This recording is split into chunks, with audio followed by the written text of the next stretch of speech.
میری 14 سالہ حسین سالی کچھ دنوں کے لیے ہمارے گھر رہنے آئی۔ میں جسے بچی سمجھ رہا تھا وہ تو پوری آگ نکلی۔ میری بیوی ہسپتال میں اپنی ماں کے ساتھ داخل تھی، اس لیے میری ساس رات کو میری سالی کو میرے پاس چھوڑ گئی۔ میں نے اسے بچی سمجھ کر اپنے ساتھ سلا لیا کہ کہیں وہ نئے گھر میں ڈر نہ جائے، لیکن اس نے تو آدھی رات کو میرے ساتھ ہی بیڈ پر رات کے 12 بجے کے قریب میرے کمرے کے دروازے پر دستک ہوئی تو میں جان گیا کہ میری سالی نیدا ہی ہوگی، کیونکہ وہ اس وقت پورے گھر میں اکیلی تھی اور وہ پہلی دفعہ ہمارے گھر رہنے کے لیے آئی تھی، تو شاید اسے رات کے اس پہر ڈر لگ رہا تھا۔ جیسے ہی میں نے دروازہ کھولا تو یہ دیکھ کر میری حیرت کی انتہا نہ رہی کہ وہ نیم برہنہ سی نائٹی پہنے دروازے پر کھڑی تھی۔ مجھے دیکھتے ہی کہنے لگی کہ ارشد بھائی، مجھے آپ کے گھر میں بہت خوف محسوس ہو رہا ہے، کیا میں رات آپ کے ساتھ آپ کے کمرے میں گزار سکتی ہوں؟ میری نظر میں تو نیدا ایک 14 سال کی بچی تھی، لیکن میں پہلی بار اسے یوں دیکھ رہا تھا۔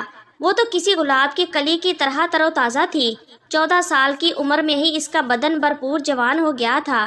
کمرے میں مدھم روشنی ہونے کے باوجود بھی نیم برہنہ نائٹی میں اس کا جسم کا ہر حصہ واضح نظر آ رہا تھا۔ وہ میری بیوی کی چھوٹی بہن تھی۔ یہی سوچ کر میں نے اس کے وجود سے نظر چرائی اور اسے سونے کے لیے صوفے پر تکیہ رکھ کر دے دیا اور خود بیڈ پر لیٹ کر موبائل چلانے لگا۔ میری شادی کو 5 سال ہونے والے تھے اور میری شادی کے وقت نیدا ایک 9 سال کی بچی تھی۔ میرا اپنے سسرال بہت ہی کم جانا ہوتا تھا، اس لیے میں نیدا کو ابھی تک بچی ہی سمجھ رہا تھا، لیکن مجھے کیا خبر تھی کہ وہ تو پوری قیامت بن چکی ہے۔ میں موبائل میں مگن تھا اور نیدا صوفے پر بے چین لیٹی تھی۔ رات کے اس پہر موبائل پر بھی ایک سے بڑھ کر ایک سامان سامنے آ رہا تھا، جس کی وجہ سے میرے سوئے ہوئے جذبات جاگ رہے تھے۔ میں نے نیدا کو آواز دے کر پوچھا کہ کوئی مسئلہ ہے کیا؟ نیدا کہنے لگی کہ ارشد بھائی، یہ صوفہ بہت چھوٹا ہے اور میرے پاؤں صوفے سے باہر جا رہے ہیں، جس کی وجہ سے میں صحیح طرح سے لیٹ نہیں پا رہی۔ نیدا کی بات سن کر میں نے کہا کہ ٹھیک ہے نیدا، تم بیڈ پر آ جاؤ، میں صوفے پر بیٹھ جاؤں گا۔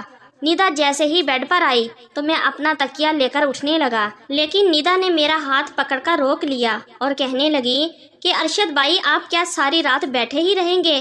میرے ساتھ یہیں بیڈ پر سو جائیں، مجھے کوئی پریشانی نہیں ہوگی۔ میرے لیے نیدا کے جسم سے نظریں ہٹانا مشکل ہو رہا تھا۔ میں نے بہت مشکل سے نیدا کی بات مان کر دوسری طرف کروٹ بدلی اور موبائل چلانے لگا۔ مجھے پتہ ہی نہیں چلا کہ کب میری آنکھ لگ گئی۔ ابھی مجھے سوئے ہوئے کچھ ہی دیر گزری تھی کہ اچانک ہی میری آنکھ کھلی اور میرے رونگٹے کھڑے ہونے لگے۔ میں سوچ بھی نہیں سکتا تھا کہ جسے میں ایک کم عمر بچی سمجھ رہا ہوں وہ تو پوری شراب ہے۔ ہر گزرتے پل کے ساتھ میرے دل میں جذبات کا طوفان ٹھاٹھے مارنے لگا تھا، لیکن میں بہت مشکل سے خود پر قابو پا رہا تھا۔ لیکن پھر نیدا نے میرے ساتھ کچھ ایسا کیا کہ میرے قدموں تلے زمین نکل گئی اور نہ چاہتے ہوئے بھی میں اس کی بات ماننے پر مجبور ہو گیا۔ میری اور صبا کی شادی کو 5 سال گزر چکے تھے اور ان 5 سالوں میں ایسا کوئی دن نہیں تھا جب صبا نے میری خدمت میں کوئی کسر چھوڑی ہو۔ میری اور صبا کی پہلی ملاقات کالج میں ہوئی تھی اور ہم دونوں ایک دوسرے کو پہلی ہی نظر میں پسند آ گئے تھے۔ ہم دونوں کے پیار محبت کا سلسلہ بڑھتے بڑھتے شادی تک پہنچ گیا تھا۔ جب میں نے اپنے گھر والوں کو صبا کے متعلق بتایا تو میری ماں نے یہ کہہ کر انکار کر دیا کہ خاندان سے باہر وہ کسی صورت میں میری شادی نہیں کریں گی، لیکن میں صبا کی محبت میں اتنا آگے بڑھ چکا تھا کہ واپسی کا کوئی راستہ ممکن نہیں تھا۔ اس کے بغیر تو ایک پل بھی گزارا کرنا مشکل تھا۔ ہم دونوں اپنی ہی محبت میں ساری حدود پار کرتے ہوئے تمام رشتے قائم کر چکے تھے۔ کالج میں جانے کے بعد ہم دونوں ایک دوسرے کا ہاتھ پکڑ کر واپس باہر نکل جاتے اور کالج کے پیچھے بنے ہوئے چھوٹے چھوٹے ہوٹلوں میں ایک دوسرے کے ساتھ وقت گزارتے۔ میں نے اپنی ماں کو منانے کی بہت کوشش کی، لیکن وہ کسی بھی صورت میں اس شادی کے لیے راضی نہ ہوئے اور میں نے صبا کے ساتھ بھاگ کر شادی کر لی۔ جب میرے ماں باپ کو اس بارے میں علم ہوا تو انہوں نے مجھے گھر سے ہی نکال دیا، کیونکہ میں کوئی نوکری نہیں کرتا تھا اور نہ ہی میری کوئی کمائی تھی۔ اور جب صبا کے گھر والوں کو اس بارے میں پتہ چلا تو وہ بھی ہماری شادی کے خلاف ہو گئے، اور وجہ یہی تھی کہ میں کچھ بھی نہیں کماتا تھا۔ بہت مشکل سے میں نے صبا کے گھر والوں کو راضی کر لیا، لیکن صبا کے گھر والوں نے ہم سے ملنا جلنا ختم کر دیا تھا۔ کافی عرصے تک میں اور صبا فاقوں والی زندگی گزارتے رہے، لیکن جیسے ہی میری نوکری لگی اور میرے حالات کچھ بہتر ہوئے تو صبا نے اپنے گھر والوں سے ملنا جلنا شروع کر دیا۔ لیکن اب وہ لوگ مجھے بالکل بھی پسند نہیں تھے، کیونکہ جب مشکل حالات تھے تو انہوں نے مجھے نہیں اپنایا تھا، اور اس لیے میں صبا کے گھر نہ جانے کے برابر جاتا تھا۔ سال میں 1 یا 2 دفعہ، اس لیے میں نے صبا کی چھوٹی بہن ندا کو کبھی صحیح سے دیکھا بھی نہیں تھا، نہ ہی میں اس بات سے واقف تھا کہ وہ اب 14 برس کی ایک خوبصورت لڑکی بن چکی ہے۔ خدا نے ہمیں اولاد کی نعمت سے کئی سالوں تک محروم رکھا تھا، اور بہت زیادہ علاج کرانے کے بعد اب صبا ہمارے بچے کو جنم دینے جا رہی تھی۔ میرے گھر والے تو تھے ہی نہیں، اس لیے مجبوراً مجھے صبا کی ماں کو بلانا پڑا، اور جب ہم صبا کو ہسپتال لے کر گئے تو ڈاکٹر نے بتایا کہ صبا کو 1-2 دن ہسپتال میں داخل رہنا پڑے گا۔ پریگنینسی کے اس عرصہ میں صبا کو بہت سی بیماریاں ہو چکی تھی، اسی لیے اس کا کیس کافی مشکل تھا۔ صبا کے والد کہیں شہر سے باہر گئے ہوئے تھے، اس لیے صبا کی والدہ نے اس کی چھوٹی بہن کو میرے پاس ہمارے گھر میں چھوڑ دیا، کیونکہ وہ اسے اکیلا نہیں چھوڑ سکتی تھی۔ میں بہت عرصہ بعد صبا کی بہن ندا کو پہلی دفعہ دیکھ رہا تھا، اور میں اس کو دیکھ کر حیران رہ گیا تھا۔ میں تو صبا کی خوبصورتی کا ہی دیوانہ تھا، لیکن اس کی چھوٹی بہن تو اس سے کہیں زیادہ خوبصورت تھی، اور اسے دیکھ کر میں صبا کو بھول گیا تھا۔ ندا نے صبا کی غیر موجودگی میں گھر کے سارے کام کاج بہت اچھے سے کیے، اور مجھے بالکل محسوس نہیں ہوا کہ صبا گھر میں نہیں ہے۔ اس نے سارے گھر کو سلیقے سے صاف ستھرا کر کے سونے کی تیاری شروع کی، تو میں بھی اپنے کمرے میں چلا آیا۔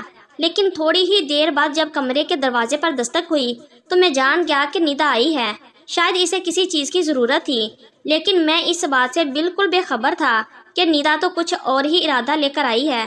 پہلے تو وہ صوفے پر آرام سے بیٹھ گئی اور کہنے لگی کہ مجھے بہت زیادہ اکیلے پن میں خوف محسوس ہو رہا تھا، کیونکہ یہ گھر میرے لیے بالکل نیا ہے، اس لیے میں نے سوچا کہ کیوں نہ میں آپ کے کمرے میں ہی رات گزار لوں۔ میں نے ندا سے کہا کہ اچھا کیا جو تم چلی آئی، یہ تمہارا اپنا ہی گھر ہے، تم یہاں آرام سے سو سکتی ہو۔ لیکن ندا کو یوں نیم برہنہ نائٹی میں دیکھ کر میری نظریں بار بار اس کے جسم کا طواف کر رہی تھی۔ مجھ سے باتیں کرتے کرتے وہ صوفے پر لیٹ گئی، اور میں بہت مشکل سے اس سے نظریں چرا کر اپنے فون میں دھیان لگانے لگا۔ تھوڑی ہی دیر میں وہ بے چینی سے کروٹیں بدلنے لگی۔ میرا دھیان بار بار بھٹک کر اس کے وجود پر جا رہا تھا، اور جب میں نے اسے بے چین دیکھا تو میں پوچھ رہا تھا کہ کیا ہوا ہے۔ وہ کہنے لگی کہ یہ صوفہ بہت زیادہ غیر آرام دہ ہے، اور میں اس پر آرام سے سو نہیں سکتی۔ یہ سنتے ہی میں نے اسے کہا کہ وہ بیڈ پر آ کر سو جائے، اور صوفے پر میں سو جاؤں گا۔ وہ جیسے ہی بیڈ کی طرف آئی تو میں اٹھنے لگا۔ ندا نے فوراً ہی میرا ہاتھ پکڑ کر کہا کہ ارشد بھائی، آپ کو تکلیف اٹھانے کی کیا ضرورت ہے، یہ آپ کا اپنا ہی گھر ہے۔ میں ایک طرف لیٹ جاتی ہوں، دوسری طرف آپ لیٹ جائیے۔ میں ندا کی بے باکی دیکھ کر حیران رہ گیا تھا، لیکن میں خود بھی آرام کرنا چاہتا تھا۔ سارا دن صبا کے پیچھے میں نے ہسپتال میں کافی بھاگ دوڑ کی تھی، اس لیے میں بیڈ پر ایک کونے سے ہو کر لیٹ گیا اور اپنا فون چلانے لگا۔ ندا کی موجودگی میں اپنے جذبات پر قابو پانا میرے لیے ایک مشکل مرحلہ تھا، جسے میں اس وقت گزر رہا تھا۔ فون چلاتے چلاتے ہی مجھے کب نیند آ گئی مجھے پتہ ہی نہ چلا، اور جب میری آنکھ کھلی تو مجھے ایسا محسوس ہوا جیسے کوئی میرے جسم پر ہاتھ پھیر رہا ہو، اور جب میں پوری طرح ہوش میں آیا تو مجھے اندازہ ہوا کہ ندا میرے بہت قریب لیٹی ہوئی ہے، اور اس کی انگلیاں میرے جسم پر حرکت کر رہی ہیں۔ میں ایک مرد تھا، اور بہت کوشش کے باوجود بھی میں خود کو ندا سے دور نہ کر سکا، اور میں بھی کروٹ بدل کر اس کے قریب ہو گیا۔ ندا تو جیسے اس بات کے انتظار میں تھی، جیسے ہی اسے علم ہوا کہ میں اس کا ساتھ دینے کے لیے تیار ہوں، وہ فوراً ہی اپنے جذبات مجھ پر لٹانے لگی، اور میں نے بھی اس کے ہر جذبات کی خوب اظہاری کی۔ جب ہم دونوں اپنا مقصد حاصل کر چکے تو ندا نے اپنے فون میں میرے ساتھ ہماری کئی تصویریں کھینچی، جن میں ہم دونوں ایک دوسرے کی باہوں میں تھے۔ ندا کے ساتھ رات گزار کر میں ایسے مسرور تھا جیسے کوئی قلعہ فتح کر لیا ہو، لیکن مجھے کیا خبر تھی کہ یہاں سے میری بربادی کا آغاز ہونے والا تھا۔ پھر میں ہسپتال جانے کے لیے نکل گیا۔ میں سارا راستہ خوشی سے سرشار جب ہسپتال میں پہنچا تو میری بیوی صبا کی حالت بہت خراب تھی۔ ڈاکٹر نے بتایا کہ صبا زندگی اور موت کے درمیان جھول رہی ہے، اور کبھی بھی کچھ بھی ہو سکتا ہے۔ صبا کی ماں بھی بہت زیادہ پریشان تھی، جبکہ ہسپتال جا کر میری حالت بھی خراب ہو گئی تھی۔ سارا دن میں صبا کے ساتھ رہا، لیکن صبا کی حالت پہلے سے بہتر نہ ہوئی۔ ڈاکٹر نے کہا کہ کچھ دن صبا کو اور ہسپتال میں رکھنا ہوگا۔ یہ سن کر نہ جانے کیوں مجھے عجیب سا سکون محسوس ہوا کہ صبا جتنے دن ہسپتال میں رہتی مجھے ندا کے ساتھ وقت گزارنے کا موقع مل جاتا۔ میں نے ڈاکٹر سے کہا کہ میرے بچے کو کچھ نہیں ہونا چاہیے۔ ڈاکٹر نے مجھے تسلی دی۔ میں رات تک ہسپتال میں رہا، اور رات کے وقت میں صبا کی امی سے یہ کہہ کر گھر واپس آ گیا کہ ندا گھر پر اکیلی ہوگی، اب مجھے واپس جانا چاہیے۔ کیونکہ ہسپتال میں صبا کے ساتھ کسی عورت کو ہی رکنے کی اجازت تھی، اس لیے صبا کی امی کا رہنا بہت ضروری تھا۔ میں جب ہسپتال سے گھر واپس لوٹا تو ندا بہت ہی خوش تھی۔ اچانک ہی وہ مجھ سے پوچھنے لگی کہ میں صبا آپی کی الماری کھول کر دیکھ سکتی ہوں کیا؟ میں نے ندا سے کہا کہ اس میں بلا پوچھنے کی کون سی بات ہے، تمہاری آپی کی ہی تو الماری ہے۔ اس نے کہا کہ چابی دیں پھر مجھے۔ میں نے اسے چابی دے دی اور وہ صبا کی الماری کھول کر ایک ایک چیز دیکھنے لگی، اور صبا جو کپڑے میرے لیے رات کو پہنتی وہ نکال کر مجھے دکھانے لگی اور مجھ سے پوچھنے لگی کہ اس میں سے آپ کو کون سا پسند ہے۔ میں نے ایک چھوٹی سی نیلے رنگ کی نائٹی پر ہاتھ رکھا اور اسے کہا کہ یہ صبا پر بہت جچتی ہے۔ یہ سنتے ہی ندا وہ نائٹی اٹھا کر کمرے سے نکل گئی، اور جب کافی دیر بعد واپس آئی تو میری آنکھیں حیرت سے پھیل گئی۔ وہ صبا کی نائٹی پہنے اس سے بھی کہیں زیادہ حسین لگ رہی تھی۔ اچانک ہی وہ میرے آگے آ کر مسکراتے ہوئے پوچھنے لگی کہ یہ میرے بدن پر زیادہ جچ رہی ہے یا آپی پر زیادہ جچتی تھی۔ یہ سنتے ہی میں نے اسے اپنی باہوں میں بھرا اور بہت محبت سے اسے کہا کہ یہ تمہارے بدن پر بہت خوب لگ رہی ہے، صبا تو یہ پہن کر اتنی اچھی نہیں لگتی جتنی تم لگ رہی ہو۔ میں نے اس کے ہاتھ میں پکڑا موبائل لے کر سائڈ پر رکھ دیا اور خود میں اس پر اپنی محبت لٹانے لگا۔ اسے اس نائٹی میں دیکھ کر تو میں بالکل ہی بے قابو ہو گیا تھا۔ میں سوچ بھی نہیں سکتا تھا کہ 14 سال کی عمر میں کوئی لڑکی حسن کی دیوی بھی ہو سکتی ہے، لیکن ندا تو حسن کی ساری حدیں پار کر رہی تھی۔ اس کا پورا ہی بدن بہت حسین تھا اور میں ہر گزرتے پل کے ساتھ اس پر حاوی ہوتا جا رہا تھا۔ ساری رات اس پر اپنے جذبات لٹانے کے بعد جب میں صبح ہسپتال پہنچا تو مجھے پتا چلا کہ میری بیوی نے ابھی ایک مردہ بچے کو جنم دیا ہے۔ یہ سن کر تو میری حالت خراب ہو گئی۔ میری بیوی کی حالت بھی بہت زیادہ خراب تھی اور ڈاکٹر اسے ٹھیک کرنے کی پوری کوشش کر رہے تھے۔ شام تک صبا کی حالت کچھ بہتر ہوئی تو اسے ہسپتال سے چھٹی مل گئی۔ مجھے اپنے بچے کے انتقال کا بہت دکھ تھا۔ میں صبا کو سنبھالتے ہوئے گھر لے آیا۔ صبا کو دیکھ کر ندا کا چہرہ اتر گیا تھا۔ اس نے ایک عجیب سی نظر صبا پر ڈالی اور کمرے میں چلی گئی۔ میں نے صبا کو کمرے میں لا کر لٹا دیا۔ اس کی امی نے مجھے صبا کی دوائیوں کے متعلق آگاہ کیا۔ میں صبا کی امی کے ساتھ باہر لانچ میں بیٹھا ان کی بات سن رہا تھا کہ جب میں نے ندا کو صبا کے پاس جاتے ہوئے دیکھا مجھے کچھ خوف محسوس ہوا، لیکن میں جانتا تھا کہ ندا ایسی کوئی بات صبا کے آگے نہیں کہے گی۔ تھوڑی ہی دیر میں ندا واپس آئی اور اپنی ماں سے کہنے لگی کہ چلیے امی اب ہم گھر چلتے ہیں، اور وہ دونوں اپنے گھر واپس چلی گئی۔ میں نے ندا کو آخری بار الوداعی نظروں سے دیکھا کیونکہ میں جانتا تھا کہ اب ہم دونوں کا ملنا بہت مشکل ہے۔ ندا کو جاتا دیکھ کر میں نے ایک ٹھنڈی آہ بھری تھی۔ تھوڑی دیر بعد جب میں دودھ کا گلاس لیے اپنے کمرے میں پہنچا تو صبا گمسم سی بیٹھی ہوئی تھی۔ میں نے اسے کہا کہ کوئی بات نہیں، اگر ایک اولاد چلی بھی گئی تو ہمیں اللہ دوبارہ اولاد سے نوازے گا۔ میری بات سن کر صبا نے مجھے بہت عجیب نظروں سے دیکھا اور کہنے لگی جو میں نے کھو دیا ہے اسے دوبارہ پانا ممکن ہی نہیں۔ صبا کے لہجے نے مجھے چونکا دیا تھا۔